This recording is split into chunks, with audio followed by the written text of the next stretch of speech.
In part two of our interview with Dan Shapiro, we get possibly one of the best guides of how to run meetings from Dan's fourth startup, which has hit the hectomillion revenue mark, a feat very few entrepreneurs can claim. Not only does Dan provide his incredible wisdom from building multiple startups, including one that was sold to Google in 6 months. Yes, 6 months. He provides possibly the best answer to the last question we always ask. Thank you for listening to Startup Wins. I'm Brandon Ah, your host, and we bring you some of the best founders, VCs, and operator experts to give you all the optimal advice needed to build your next unicorn or impactful startup. Do you find like that has really maximized your ability? Because I mean, not all friends who run startups are surrounded with assistants, or nowadays we could use AI agents maybe to possibly perform those functions. But let's get to the meetings question maybe second. But how has it been with all these folks? And did you plan that out? Like, did you think, or has it been ad hoc where you're just bringing on people to make sure you're maximizing everything? So when I started on Tela, my co-founder Charles and I were talking about this. There were three co-founders, me, Brian, and Charles.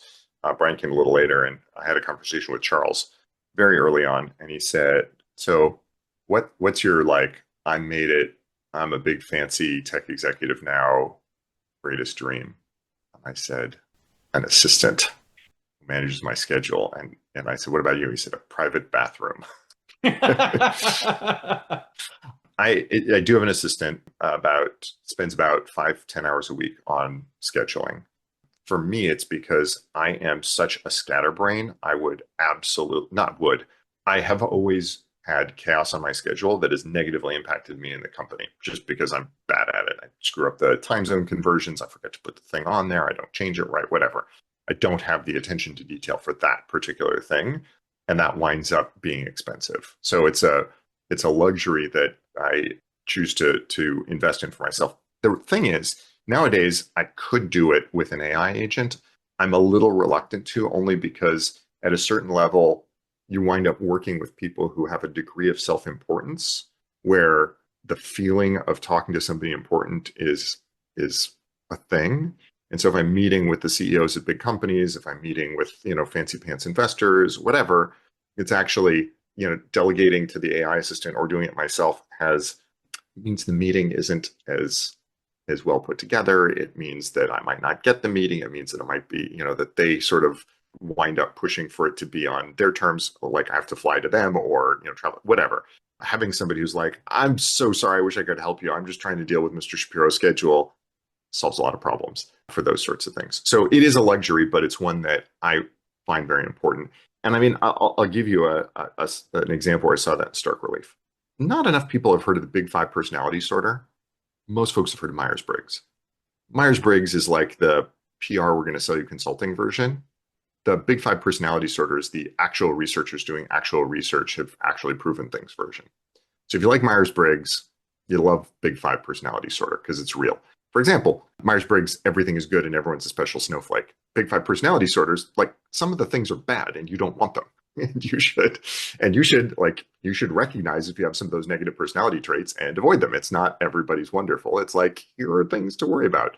So in any, like one of them, I think they came up with a better negative emotional externality is the name they came up, but it used to be called neuroticism, which is really what one of them is. I and my executive team for a retreat to the Big Five personality disorder. For the most part, it wasn't too surprising. Like on extroversion, you had like the sales people and me were over on the extroverted side, and the financial people were more on the introverted side. And you kind of went through all the different ones. But it was funny because there's one of them that's like, keeps your act together. I remember what it's like, well organized, something like that. And the entire executive team was over on one side. And there I was all alone on the other. And my team was like, "Dan, what are you even talking about? Like, this sounds like you like lose things all the time and you don't have your act together and you don't follow through. And like, that's not our experience of you at all." And I'm like, "That's because I got all of you." I like hired a team that shores up my weaknesses. That plus decades of fighting against the sort of, whatever. I've had the conversation and, about ADHD, and no, I don't qualify for a diagnosis. And I was like, okay, but I'm definitely somewhere on that, on that that continuum. And at some level, it's like, okay, that's who you are, and there's strengths and weaknesses that come with that. Now, how do you build a set of coping strategies to make up for the challenges there? Some of that coping is the people who you choose to work with, right? If you're technical, hire some people who have business strengths rather than technical. If you tend to be disorganized, hire people who are really organized. So build out a team that strengthens your weaknesses. Yeah, no, 100%. Actually, as I listen to you, and we'll get to the meetings question here in a second, you remind me a lot of this Yale professor. I think his name was Craig Wright or something like that, where he analyzed geniuses. He analyzed the genesis of how they became who they are. And honestly, your personality traits are a lot that he described in the book. And so while it might not be organized, it might not be necessarily the typical, what is it, the personality A or whatever it is, geniuses operate in kind of that ADHD fashion, or they're kind of all over the place because they're thinking about things in such complex ways. And then, obviously you have to put it down. You have to organize it to some way that makes sense to the rest of the team or whatever the case may be. But maybe that's where you're at is you're in this chaotic state and whatever the case may be. But anyway, just to give you a little bit of feedback in case that helps the ego. That's very kind. I am the child of two professors. My brother's a professor. The absent-minded professor thing definitely describes probably more my dad than my mom. Not so absent-minded, but and I know plenty of geniuses. I do not count myself among them, but I also know plenty of people who've been very successful with some of the same scatterbrained and disorganized challenges I have. Many of whom have been role models for me to figure out how to manage it. Well, I forgot to mention this earlier when you first mentioned you're the son of two professors, but I don't know if you know Minnie Ingersoll. She's a VC down in LA. Her firm is called 10110 Ventures. Well, her father is the professor at Caltech, and her mother is a professor at USC, and she's had this glorious career, all the way up to her current capacity in VC. And I would argue I've always argued that children of teachers are amazing. Like they think in ways that, I mean, come on, you had teachers as parents. Like, you get first rights to their amazing abilities to be didactic in a lot of ways. And so I think professors probably fall on the same line. So maybe that's part of who you are. There was a lot of learning around the dinner table. Much of which is directly relevant to my job today. My dad was a professor of computer science, but my mom is a professor of speech and communications, and she specialized in organizational communications. And they did research together. So, like computer mediated communications, what's more effective if you have a team that's working on a project where everybody can communicate with everybody, or with everybody can only communicate with the leader, and all conversation has to go through the leader. And, in the 80s with early computer terminals, this was novel that you could do this kind of research by having people communicate with email and messages in order to see what the impact would be on their business. So like they created much of the early research around that. I got to hear from the dinner table. So I absolutely owe a massive debt to them in terms of learning and understanding what we're doing. And I mean, even more directly and somewhat, and it's remarkable how it came together in the 80s, when I was junior high school. My mom was using a book called Influence by Robert Cialdini in one of her classes. And I don't remember if she recommended it or I picked it up, but I thought it was wild. And it's been a go-to for me to understand principles of marketing, principles of product design, principles of negotiation ever since. It's one of the books I recommend most to folks. It's very solidly grounded in academic writing, but he's a great writer, and it's full of anecdotes that help sort of understand the principles. Fast forward 40 years, and I was chatting with Ethan at the Generative AI Lab about some of the techniques that I was using for prompting, and I talked about using principles from this book, Influenced by Cialdini, and I made the offhand comment, somebody should replicate the early psychological fundamental research on LLMs. And he said, I think I know somebody who knows, Bob. And so our paper's in preprint now, but now being submitted to journals where Ethan, Bob Cialdini, and Angela Duckworth, who authored Grit, and some other amazing co-authors and I all put together a paper studying exactly that, his original research principles applied to LLMs. So now I'm getting to do research with Bob Cialdini, who is like kind of a little hero of mine since my mom introduced me to his work as a kid. That's awesome. Well, you make me think of this is honestly a great conversation. I'm really enjoying this. One thing that you made me think of before, it might be a proper segue to meetings, is the whole concept of communication, because, what you're doing in AI is you're communicating to an LLM, or you're communicating to a database of information, and then it's spitting it back to you. But the prompt has to be somewhat precise, or it has to be, it's like you have all these thoughts in your head and then you write down these words and then you hope to God that it returns the proper answer. But I'm speaking of this because in your daily life as a CEO or a founder, you're communicating to your staff and team all the time. And I don't know how you think about this, but I know personally when I write emails, or when I have the meetings, or when you communicate to the outside folks or even the sales, like some of the most valuable actions and results is proper communicating. You're obviously telling us amazing stuff here about the startup world, but how do you, I mean, maybe it's attributed to your parents. Maybe it's just great parenting. I'm not sure. Maybe it's a great school. Harvey Mudd was obviously an amazing school, but you also seem to have a very inquisitive nature that you kind of explained earlier when you had a kind of a mentor of sorts that you ask all these questions of. But I mean, have you always had this curiosity, and how did you wrap that into, I guess, this communication style that you have? It's a very confident one. I think you had it since we've known each other.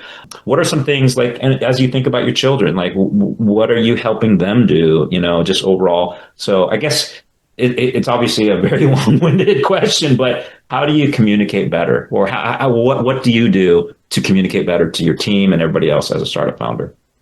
I was talking to my wife about, I don't remember what it was, some random, email the tree trimmer or something like that. Some email somebody about something. And she said, "You're so much better at email than I am." And I was like, "No, honey. No, no, no, no, no, no, no, no, no, no, no." Here's the thing. You write a really good email and then you hit send. I write a terrible email and then I spend 20 minutes rewriting it until it's a little bit better than the email that you wrote the first time, and then I hit send. And it takes you 1 minute, and it takes me 20 minutes. I think, and I noodle, and I organize, and I work really hard to communicate well and clearly in writing.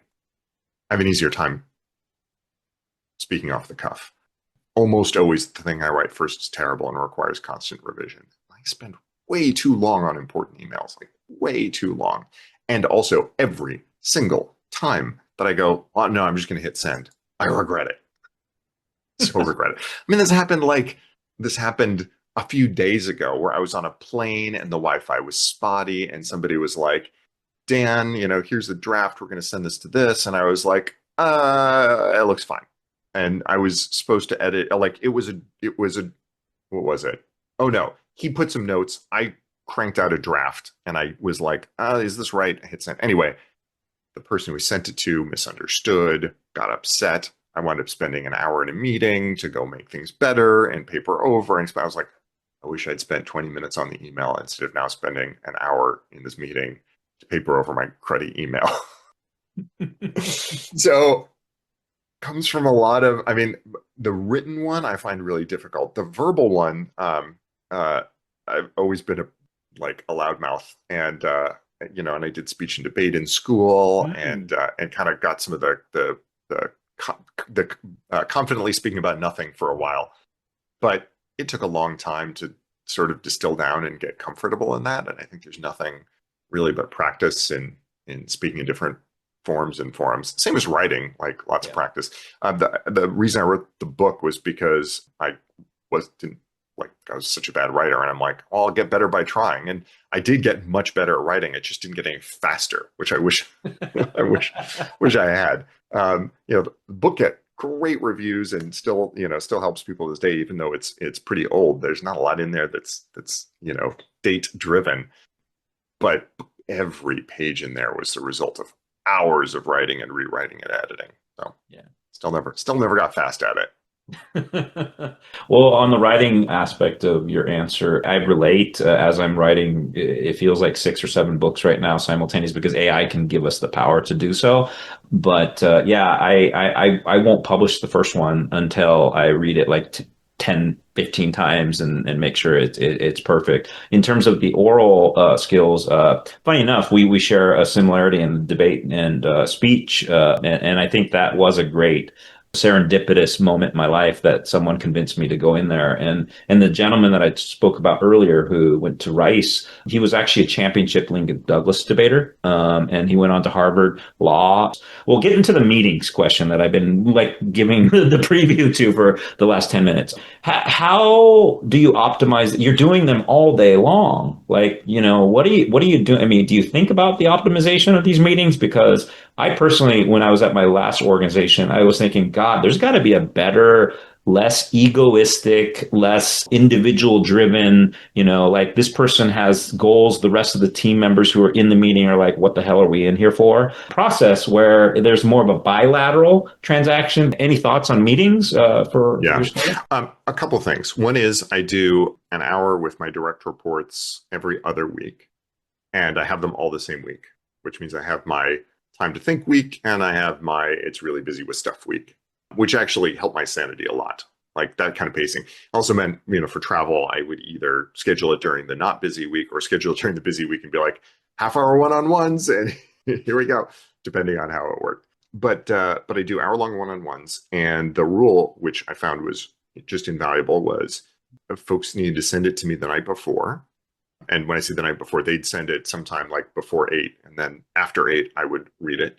And often I would mark it up and I'd add notes to it. And in many cases, I'd answer the questions, or I'd say, oh, let's not cover this meeting because, this doesn't need to be here for this. This should go to some other place or whatever. We show up for the meeting and we are doing an hour of problem solving. And they already know what's on my mind. I know what's on theirs, and we are cranking through it. So those tend to be really effective uses of time and get a lot done.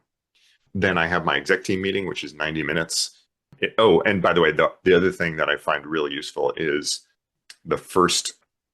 for one-on-ones, the first 5 minutes is what I just call feels. And it always takes a little bit of explanation and a few tries to get feels right. Feels isn't, I feel like we should be doing this different strategy. That's a think. Okay, you think we should be doing a different strategy. Great, put that down as an action item. Feels isn't, I feel sad about my salary. Like, action item, I want to review my salary. Feels is for the stuff that's, the way I finally realized I should describe it is, feels means please don't solve this. I'm just informing you. So feels is like, there's been a death in my family and it's really difficult. Feels is like, this work is really demotivating right now and I just have to get through it, but I really hate this part of what we're doing. Feels is like, dang, I am so stoked at what we just accomplished last week. It's feelings, like real feelings. Yeah. And my wife's a therapist, so the thoughts versus feelings is something I spend time on the home front. And I found it to be a really useful thing for company life, because first, if you don't ask, you won't know, and then you have all sorts of problems that pop up because you never made space to ask.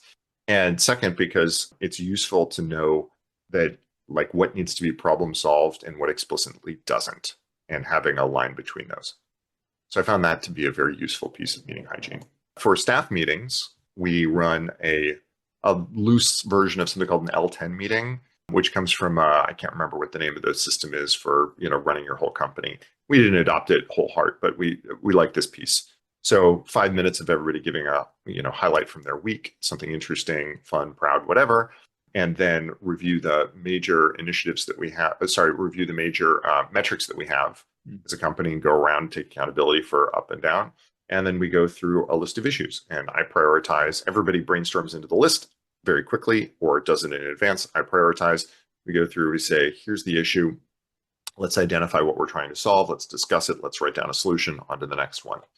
And that format's been really useful. We've adopted it for the my executive team, and also many of the teams run those meetings for like the next down version of that with their own team. the last thing I'll say that I love that we started doing, I think we started doing it before we went remote for the pandemic, and we're now about 80% remote. So it's we haven't gone back to that, but it's useful no matter what. Which is we call it 5 minutes to take care of each other. It's one of we have our company cornerstones: hire diverse and amazing people, take care of each other, delight our customers present and future, and build value for ourselves and our company. All in support of a world where anyone can print anything, but cameras can't autofocus very quickly. Oh, well, you can see it. So that take care of each other comes from here, but we call it 5 minutes to take care of each other. And what it means is, when I was at Google, they had this thing of like meetings should end 5 minutes early or 10 minutes early, and they put it on the calendar that it ended early.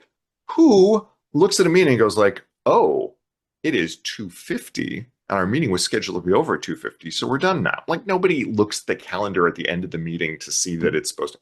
So that was dumb. People are bad at ending meetings early. They're good at being late to meetings, though. Right. So we just institutionalized that. So the first 5 minutes to take care of each other. If you're there, socialize. How was your weekend? What's going on? Tell a joke, shoot the breeze, or work quietly and check your email while, for the first 5 minutes is fine. 5 minutes in, you start.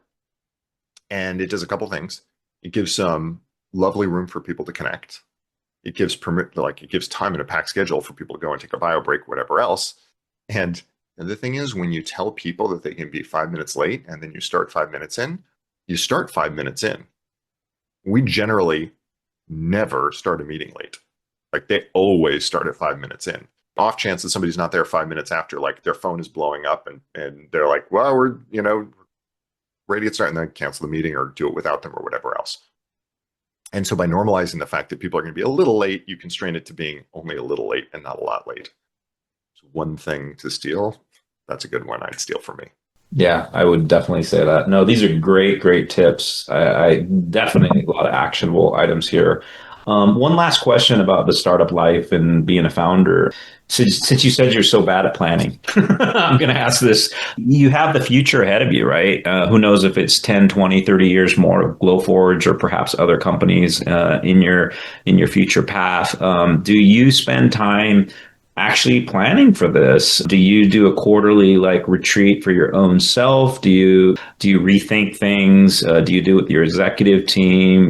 Because as you said, you need to plan out the future. So in addition to perhaps even the logistical things or whatever it takes for making sure that you have the right product and whatever else that's involved, do you spend some time reflecting? Well, what's Dan Shapiro's system? I'm a no to all those things. Not just to the specifics, but no system. I think in the shower in the morning, that's often the best ideas. On a plane, when I go to a conference, and I'm picky about the conferences I choose. It's not just I'm never going to a giant conference with tons of people, rarely, and networking in the hallways. It's small things where I know that people are going to be there and it's high value. It's trips to meetings with customers or investors or whatever else. Those are where the neurons fire and interesting ideas happen. I do run quarterly planning. The reason I said no is because you said, do you do it for yourself? I hate quarterly planning, and I do it because my team finds it valuable. My team finds it necessary. My team wants to get together and spend time, and I want to support them and work the way that it works for them to be effective. That's not the way my brain works. It's not, let's go be creative now. It's not, let's go do strategy now. I'm like during that time, I'm like, okay, this is stuff I'm doing every day. Now we're doing it all together. All right. It's fun. I love spending time with the team, but that isn't the way that I work in bursts like that. Mm-hmm. And if I have time, if I'm, taking time on vacation, I'm learning to cook whatever the local dish is. I'm going and exploring some interesting sightseeing, hanging out with the family, and we do cooking class together everywhere we go. Wind up spending time on the beach together, and then I'll spend an hour or two making sure there's no fires on the home front. I'll get away from it. The Bill Gates would have his think weeks or something like that. I never clicked for me. Not the way I work.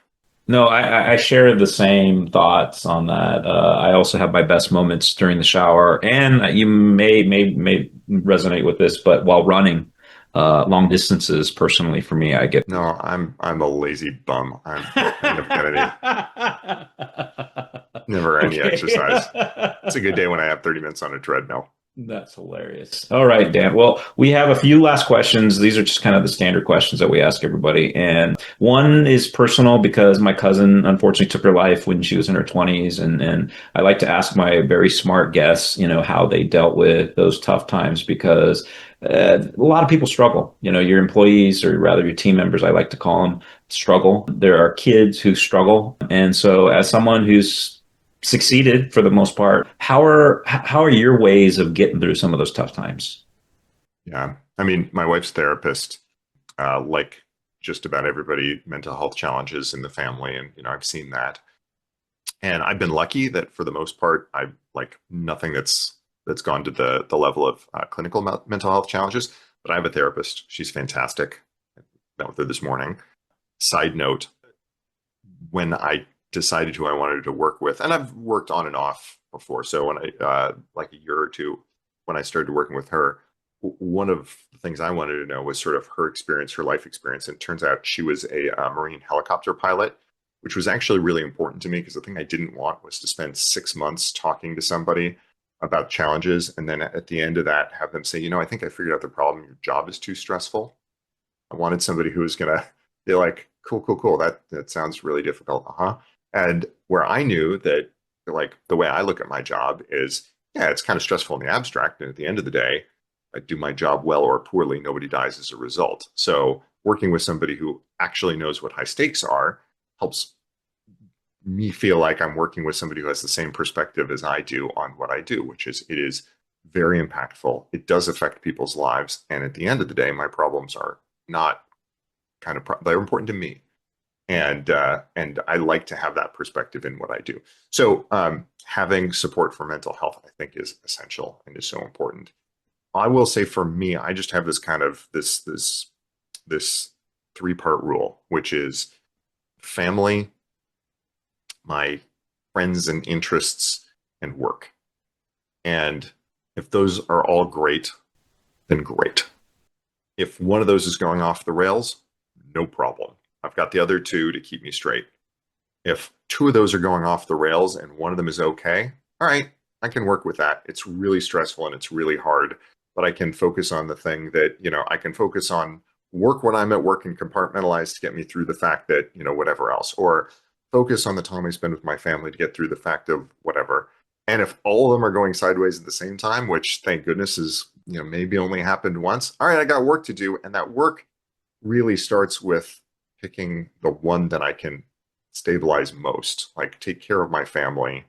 And, there's a period where the kids were young and things were chaotic and the one of the business was not doing, the business I was running was not doing well. And I was like, okay, I got to stand, no time for friends. And I was like, I'm going to stabilize family first and pour my time and energy there. And then I'm going to go make sure the job works. And then I'll have time to socialize again and build it back up. That's kind of the way I think about it. It's not a stool that where all three have to be there, or maybe it is, but two legs can be really short. It's still stable. as long as there's something there for me to connect to, I can use that as my true north and build from that. Those are great thoughts. So just two more hard questions, or I don't know, semi-hard questions, and one really easy one at the end.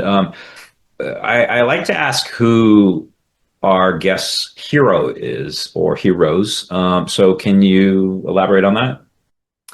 It's not the way I think about the world.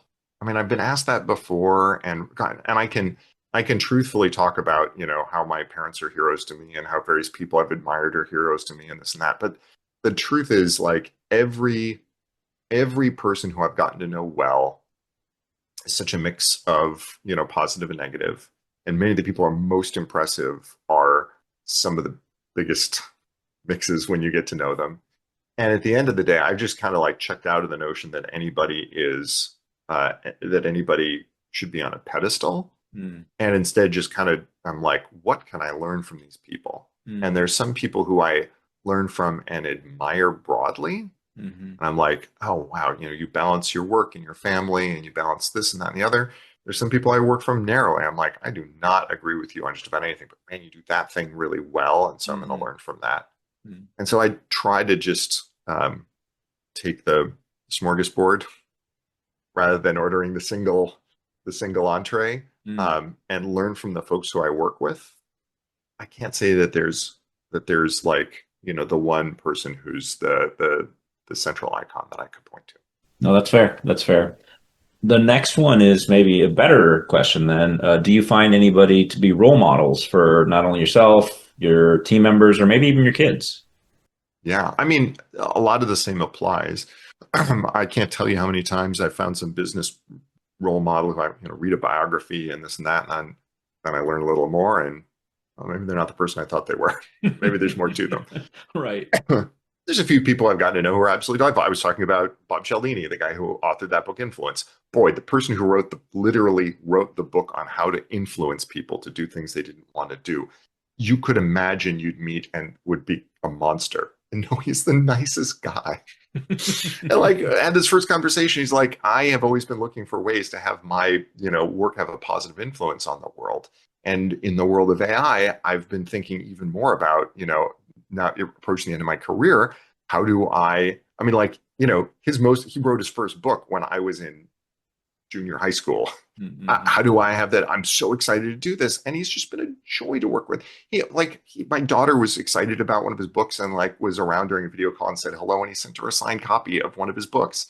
Like the nicest guy you'd ever imagine. So no, not everybody lets you down. But in terms of role models, it's much more the people who I run into all the time, who as I was sort of alluding to before, who I'm like, oh, I really want to steal that thing from that person. I'll give you an example. My co-founder, early on, we'd be in heated meetings and I'd be like pounding my fist saying, we should do this, we should do this. And people on the team would be arguing back with me, we should do that. And then Mark, my co-founder, would say, I think we should do this. And everybody would be like, well, okay. And I'm like, wait, what? I mean, I'm not exactly jealous, but he's a CTO. I'm the CTO. That's not how that's supposed to work, right? I'm like, what is even happening there? And I realized that there's kind of a pattern, which is if you are in the mix and arguing, then nobody sees you as the decision maker. You kind of get your choice. You can either be in the mix and arguing, and then if you make the decision, you're pounding it down on the table and everybody. Or you can sit back and you can be the moderator and listener, and you can say, okay, like, please tell me this when, I'm listening. Okay, I'm ready to make a decision. And but you can't, like, they're kind of, they don't quite go together. And that was something I learned from him. Yeah. But, you take little bits from everybody who you meet. Yeah. I like that. No, and I enjoyed both of these answers because there's no right or wrong answer to either one. So they're just more for guidance in case anybody wants to take anything from them. The last one's easy. Like I said, what's your favorite food? Do you have any go-tos? I'm from Seattle like you. I love Pagliacci's. I love all the pho places. Do you have anything to share? We, our vacation spots are the places we like the food best. So we've traveled the world following our stomachs. Everywhere we go, we take cooking classes and eat the local food.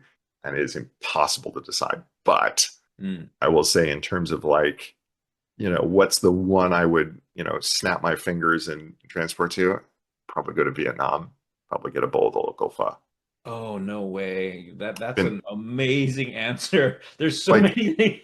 The pho in Seattle is great, but truthfully, that is probably what it would be. We've been twice, once before kids and once with the kids, and both times was epic. Well, you got to tell us the secret then. I mean, like, what city? Oh, the secret to truly amazing pho is, I apologize, I can't remember the correct name.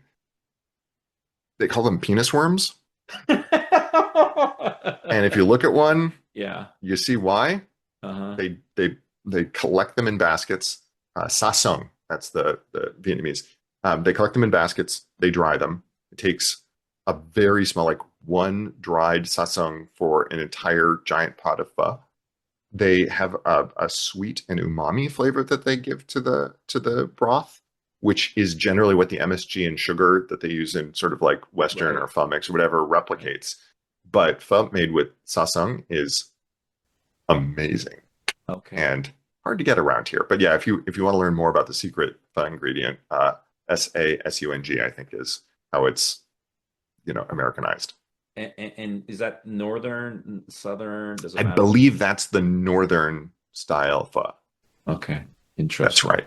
No, this is, just for that answer, I'm glad I reached out for this podcast because I love pho. Like that is, I tell my fiance all the time, like that I could eat that every day. So anyway, all right, awesome. Yep, it is Sipholunkus nudus, marine worms, sasong. And I believe they're illegal to import to the U.S., so they may have recently found some sort of loophole. But if you want real pho, try a place that makes them with sasong. Well, who would have thunk? So that's an amazing secret. All right, so we are done. I am so thankful for all these absolutely amazing answers. But one thing I just want to, just leave for the listeners or perhaps other podcasters out there or people who would like to interview you, in case they want to reach out, in case you might be open to another interview. How do they actually get a hold of you? What's the best way? Honestly, you're a very busy man, so is it best to just contact your executive assistant, or is it, should they reach out on LinkedIn? Just Dan Shapiro at glowforge.com. That easy. Okay. or tweet on Twitter or whatever, right? Or yes. Yeah. Well, Dan, it's been an incredible pleasure getting back in touch, and I really enjoyed today's talk. I swear to God, this is probably one of the more inspirational talks that we had for our listeners. So thank you. Thank you so much for having me, Brandon. Really a treat. If your calendar isn't already set, you're missing out on startup wins. Industry leaders, top advisors, and incredible tips await. Come back for future great episodes and entertaining guests, and come back for more insider strategies and incredible stories from the brightest VCs, founders, and operator experts. We're bringing you the best in the business twice a month. Hit that bell and stay winning with Startup Wins. See you soon.